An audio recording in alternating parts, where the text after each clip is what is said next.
Hi everyone, this is our first author interview via video for Booktastik. I'm Dion Lister, and today we have with us Graeme Simsion. I hope I've said that correctly. Spot on. Yeah, he's the winner, and I've got to read this so I don't get it wrong, of the 2012 Victorian Premier's Unpublished Manuscript Award, which is a very big achievement, and I'm sure that a lot of his success has fanned out from that point on. But I would like to welcome Graeme. Hi. Hi there, Dion. Hi, how's it going? It's going very well, not just today, but obviously with the book as well. Yeah, and was this book a long time in the making? Well, the story was a long time in the making. So it started off as a screenplay, and I spent around 5 years working on it in the screenplay form. And then the actual translation to a book happened quite quickly, or the retelling as a book. Oh, okay, that's interesting. So, and I'm sure a lot of people have asked you this question, and you don't seem Asperger's to me, but the character... How can you tell? You're communicating really well. The character of Don is Asperger's, or he has Asperger's, and he's quite awkward, but I thought, and coming from someone that doesn't have Asperger, it was very believable. Okay, well, you make an enormous assumption that I don't have Asperger's, of course, and it would in many ways help me sometimes to identify as having Asperger's, because I'm writing comedy here, and you know the thing, if you want to tell Jewish jokes, you've got to be Jewish and so forth, and it would be a nice way out for me through some of the ethical questions of making jokes around Asperger's, to say, well, no, I'm part of that community. But you're right, I don't identify as having Asperger's, nor do I identify Don Tillman, my protagonist in the book, as having Asperger's. So even though we talk around it, it's people who read the book would say, many said, look, he's got Asperger's, and I would always stand back from that and say, look, I'm not a psychologist. Don didn't come out of an Asperger's textbook. He came out of people I knew in my work in information technology and in academia. But probably about 3 months or so ago, I sat down with Tony Attwood, who's one of the gurus on Asperger's syndrome, and he said, Graeme, Don Tillman has got Asperger's, and you can quote me. So you're quite right saying he has Asperger's, but I think it's important to know that I didn't write him with that in mind. I wrote him as a quirky character, along the lines of many people I've met in my world. And I find that interesting. Do you think it's a hindrance or a help for people to be labelled like that? Because Don doesn't realise he has a label until part of the way through the book, when someone says something and it makes him think, oh, maybe I have Asperger's. But if he's oblivious to it and he's quite happy, why should we label people? Yeah, I think you've got to be careful of that word oblivious too. Certainly I present him in the book as being oblivious, but he's a very smart man, and I think that consciously or just perhaps subconsciously he may well be in denial. I mean, early in the book he actually does some research on Asperger's syndrome, and he makes a comment that sometimes we fail to see the things that are closest to us and obvious to others, and it's a little bit of irony there.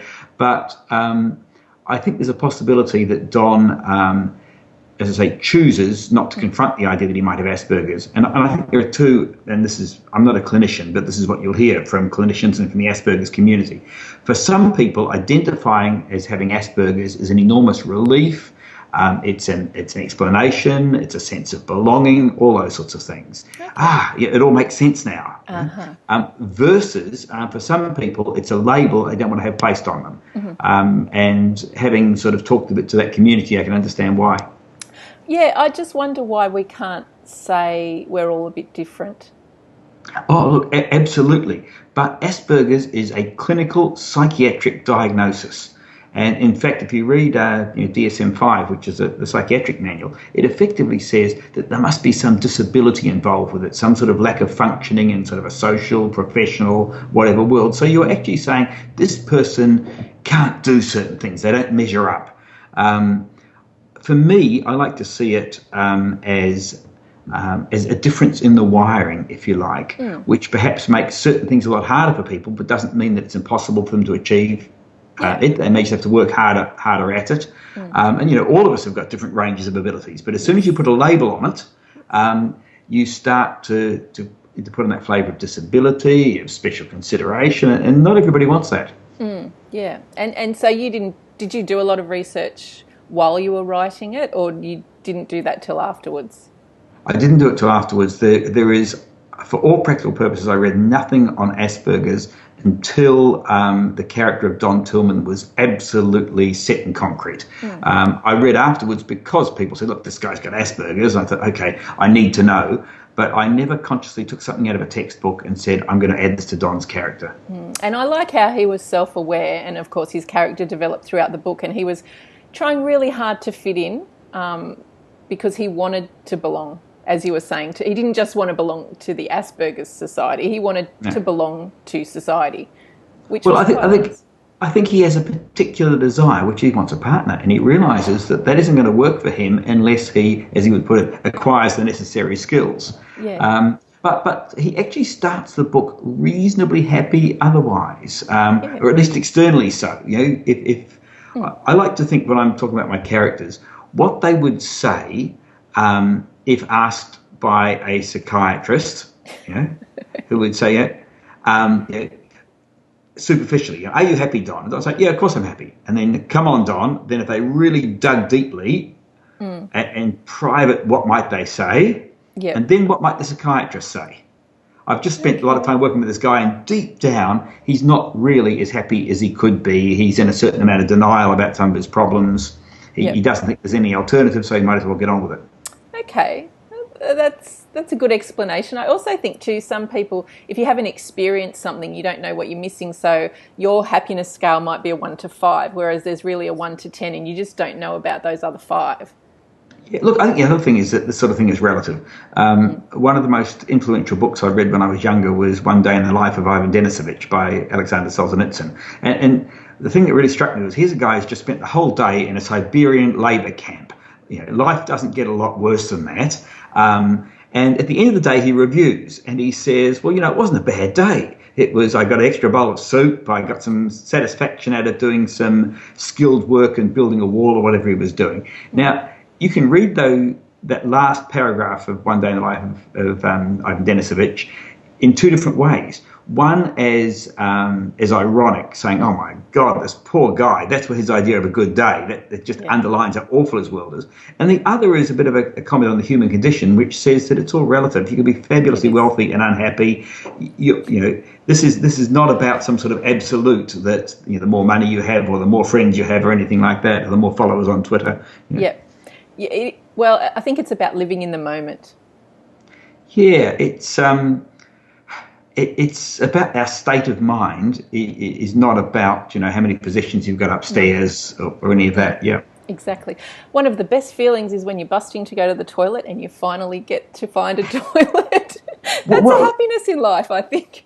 Look, absolutely. It's when you're banging your head against the wall, it feels so good when you stop. Whatever. These things are very relative.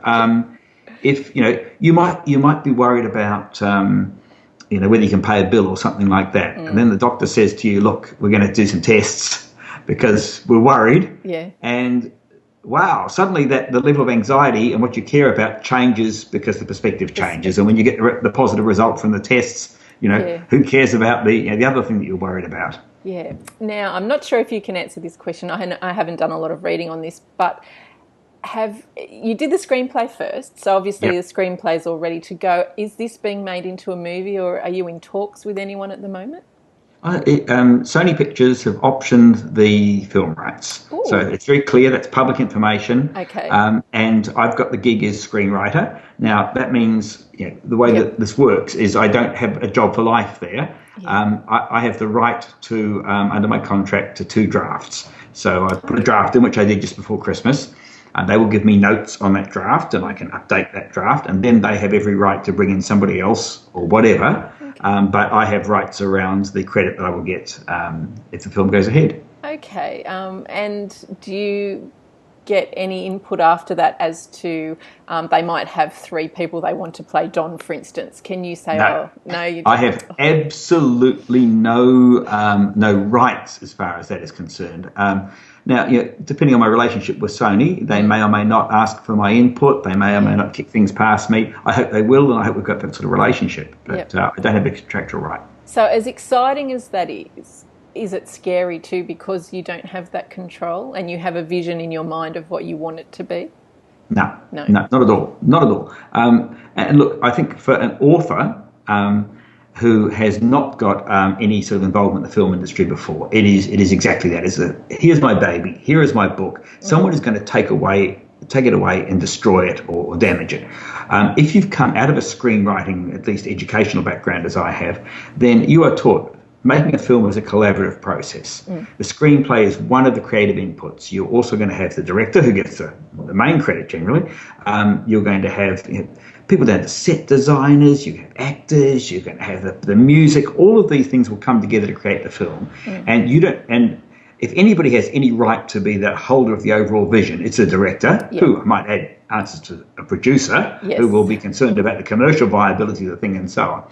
So it's not like a book where it's basically completely yours. So what I say is the artistic statement that is all mine, even though there has been a lot of help from other people, but I've had control over, is my book. I don't expect that with the film, and I expect to be one creative contributor to that. And it's a different medium. So there are different ways of telling stories in a different medium. So we might say, look, that scene is fantastic in the book, but on the screen, not so much. Yeah.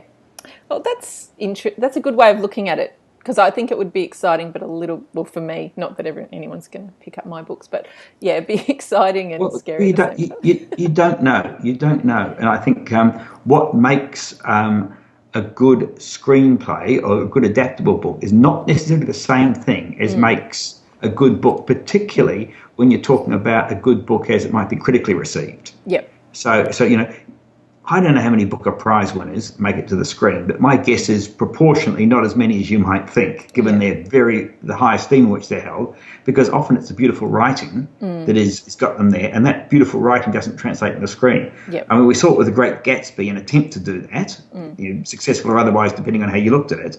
But obviously, Baz Luhrmann had such an affection for or respect for the work of F. Scott Fitzgerald for his prose, that we actually see the prose coming up on the screen out of the typewriter. We're doing everything we can to see that beautiful prose. But in doing so, you are walking away a little bit from the power of the screen, of the film medium. Okay. And now I have a question about a couple of your other characters, Jean and Claudia. Yeah. So, and I got the sense that I wasn't sure if Claudia knew that he was cheating on her all the time and just pretended it wasn't happening, or if she was really oblivious to it. Okay. Well, always with characters, you have a backstory to them. You know more about them than you ever put on the page, and you hope that some of that will be picked up by people, but some people will read this differently. But my take on Claudia is that when she got married to an older man, Jean, who's a professor of psychiatry, and my guessing is that Claudia was probably a PhD student or something like that at the time, and he's the man. Yeah. And he said, well, we're going to have an open marriage because we're very sophisticated people, and she's of an age where you say, yeah, that's pretty cool, and so on. And now she's got older, she's got kids, she doesn't want this thing anymore. But it's hard to back out from without losing face. And equally, so what she's effectively doing is turning a blind eye to it. She doesn't want it thrown in the face. Yep. And when Don, for example, throws it in the face, or she finds out, that's very confronting for her. But she says to Don that sometimes you've got to wait for people to get their own wake up call. And she's I read that she's on the brink. The Jean's marriage is far from secure. Probably Claudia caused more controversy than any other character in the story when I've had feedback. I mean, particularly from women who will say, you can't respect Claudia who lets her husband do this, and others who will say, listen, she's her own woman. She makes her choices here. She can leave him if she wants to. And what someone said to me, there are some women who would rather that this went on than getting a tap on the shoulder at 1 o'clock in the morning. So, I think I agree with both points of view that, you don't respect her as much, but then again, you don't know what people have been through in the past and you don't know how they've come to that decision, and you have to keep an open mind. And like you were saying, she does have her own choices to be in that relationship or not to be in that relationship. So yeah, I mean, one of the things that brought it home to me, in fact, was we did a reading of it when it was a screenplay with some very good actors.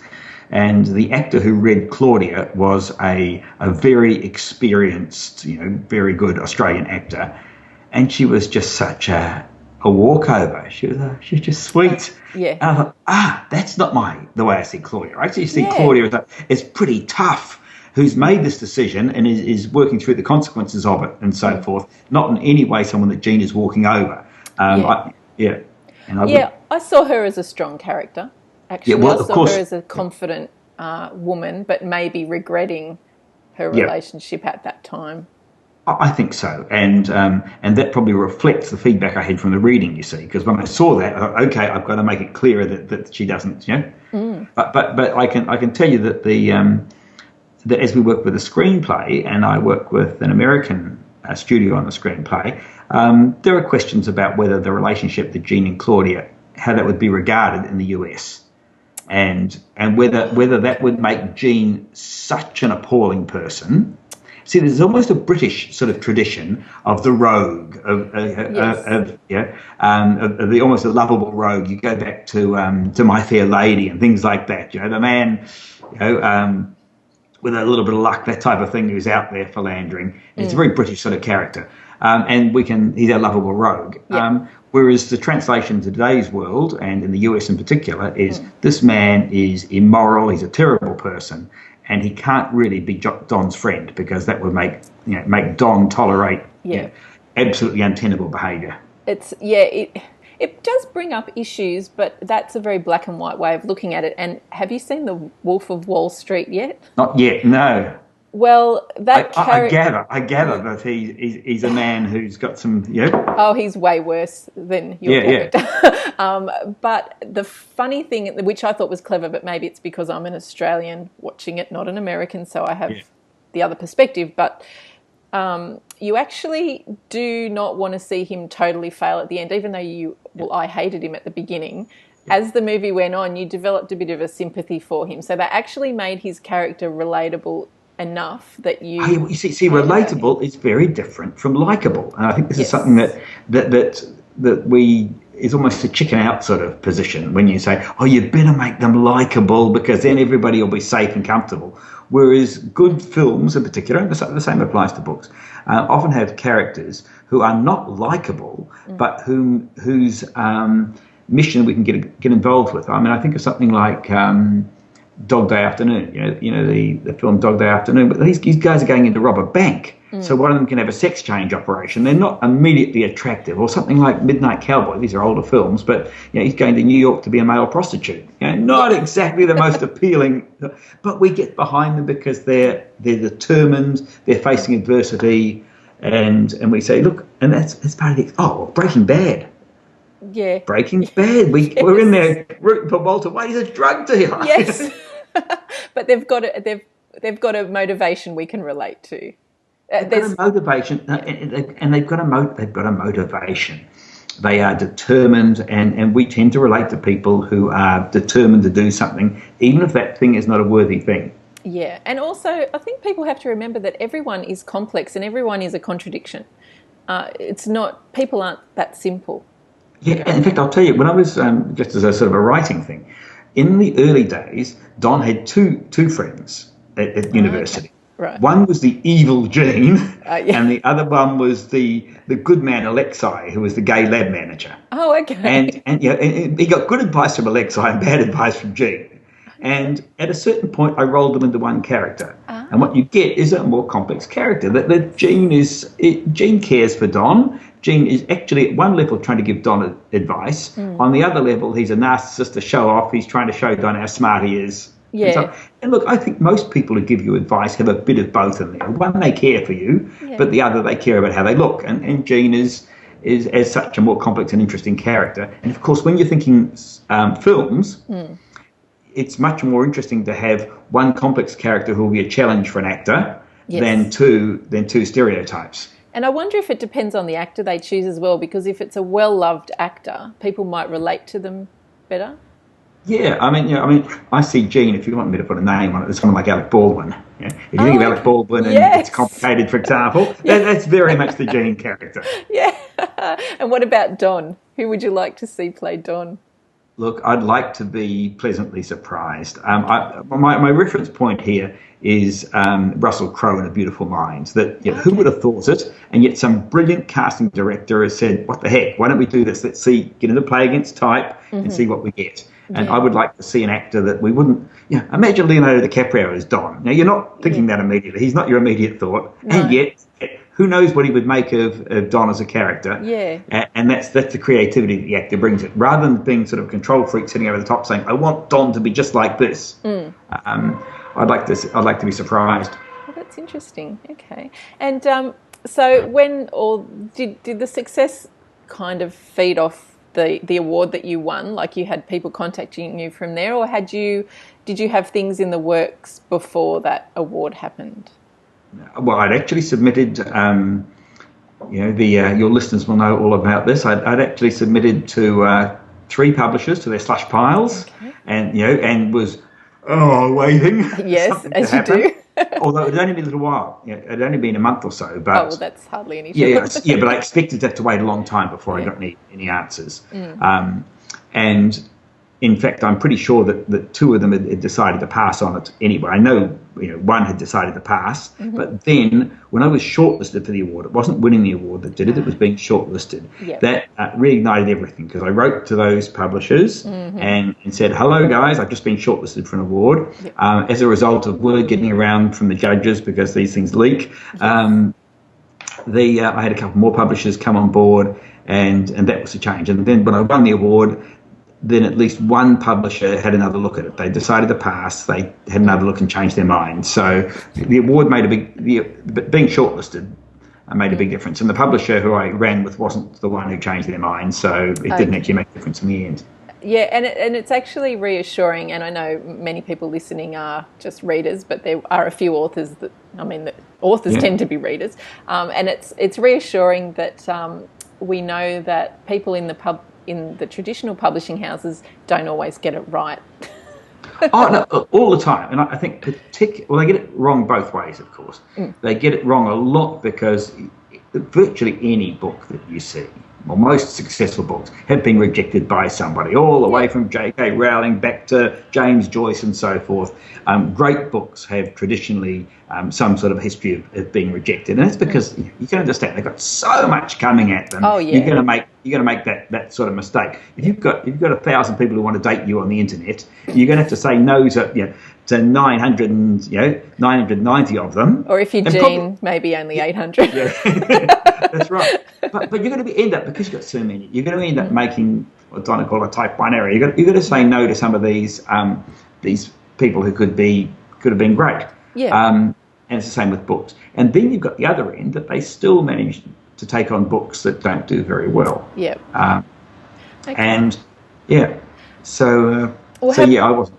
Well, so I was going to say now with self-publishing, that's solved some of the problem, but a lot of authors in traditional publishing have to adapt, and I know you haven't been in it for 10 years or anything with traditional publishers, but you are very suited to the current climate because you're very approachable.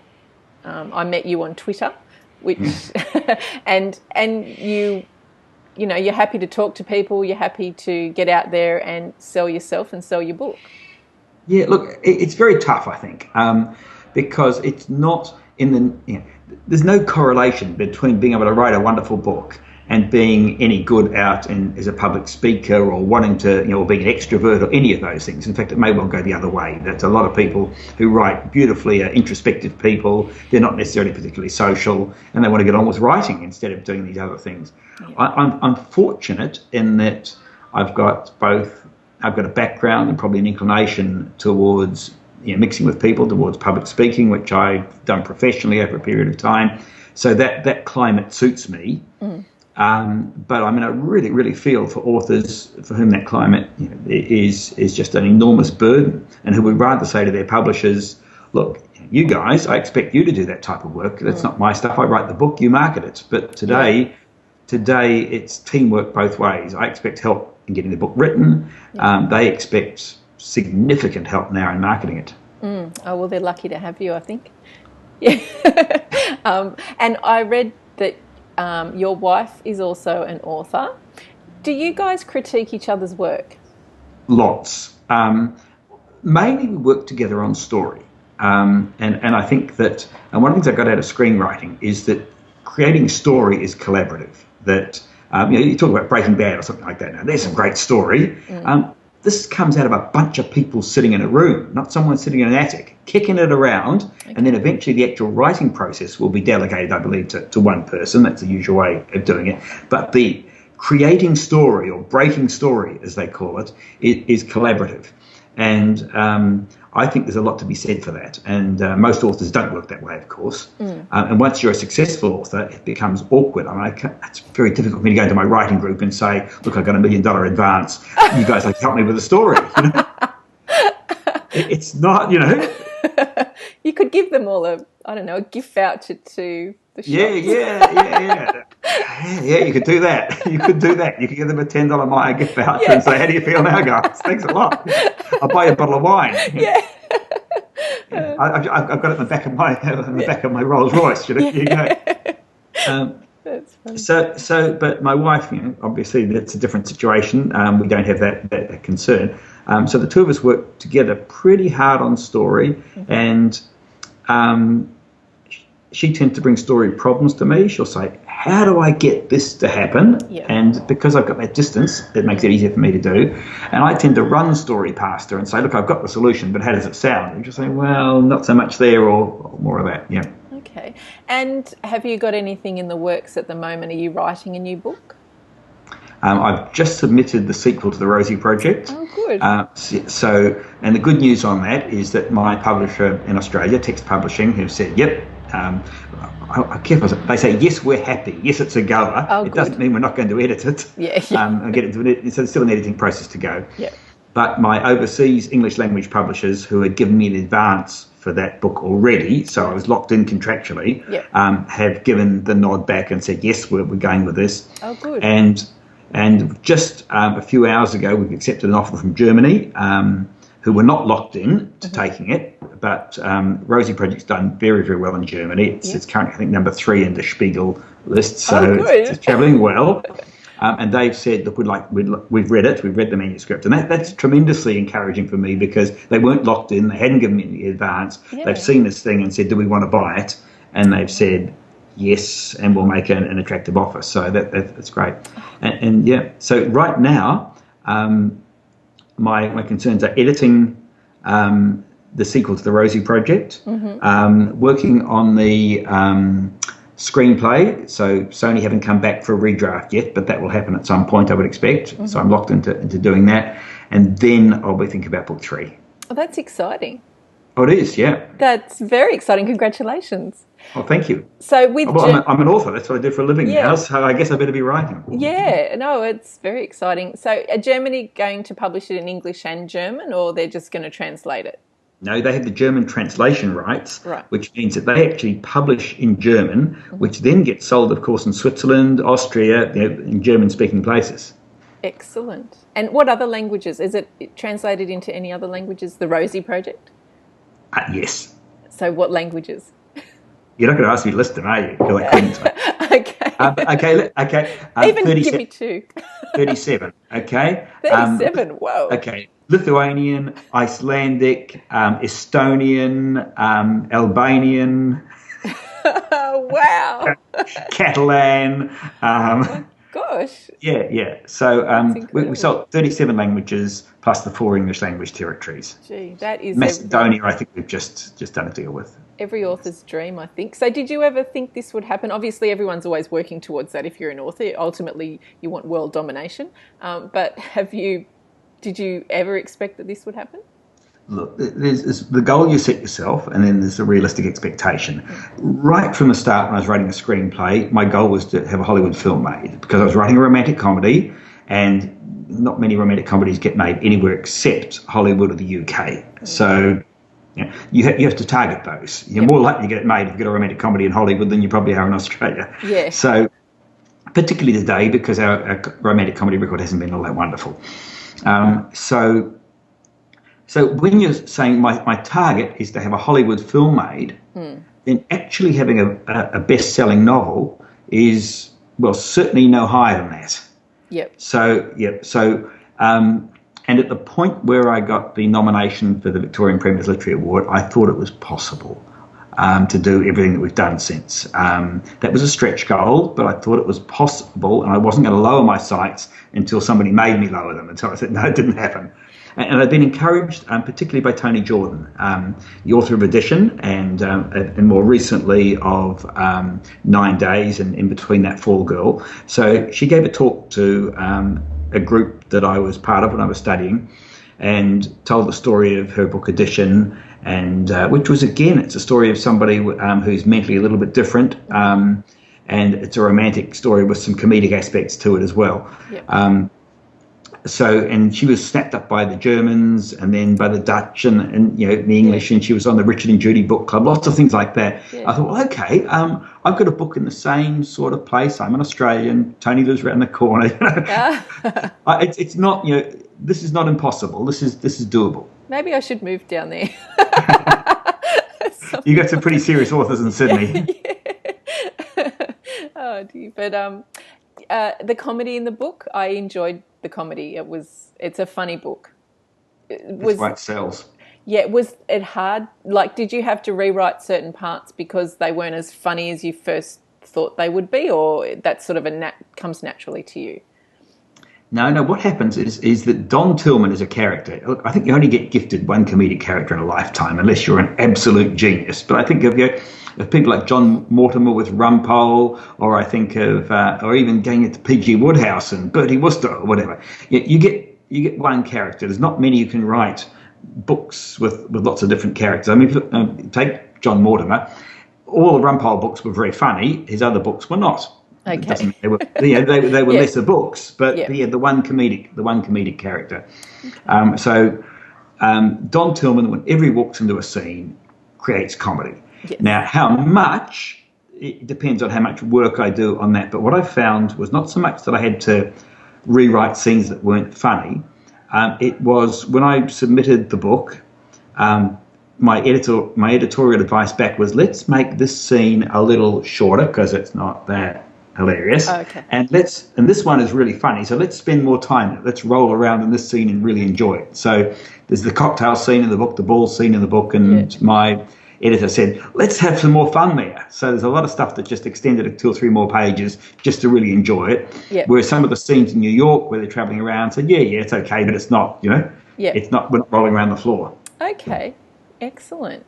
Well, I think we might wrap it up there, only because I don't want to keep you here all day. I'd love to keep talking because it's been really interesting. So have you got a name for the next book yet, or that's under wraps until it comes out? It's under negotiation at the moment. I mean, as recently as 5 minutes before I started talking to you, I was discussing this. Basically, there are 2 choices. Okay. One is to call it The Something Project, as a natural follow-on to the Rosie Project. Mm-hmm. And that's obviously going to be immediately identifiable to people who like the Rosie Project. So you get that audience, and it's now quite a big audience. Yep. Or you go for something quite different, which is going to bring in new readers who don't know the Rosie Project, who will read that first and then might go back. And I think broadly the international publishers are a bit split on those who have done really brilliantly with the Rosie Project, saying, why change a winning formula? Yep. And those who haven't sold as much would like to have a second bite at the market. Are there ever any instances where, and I know they give different covers in different countries, depending on the market. Are there ever any instances where they give different titles to the book in different countries? Hold on a second. Just. Yep. I'll keep talking to you. Can you still hear me there? Yes, I can. Because I am about to, I hope. Here we go.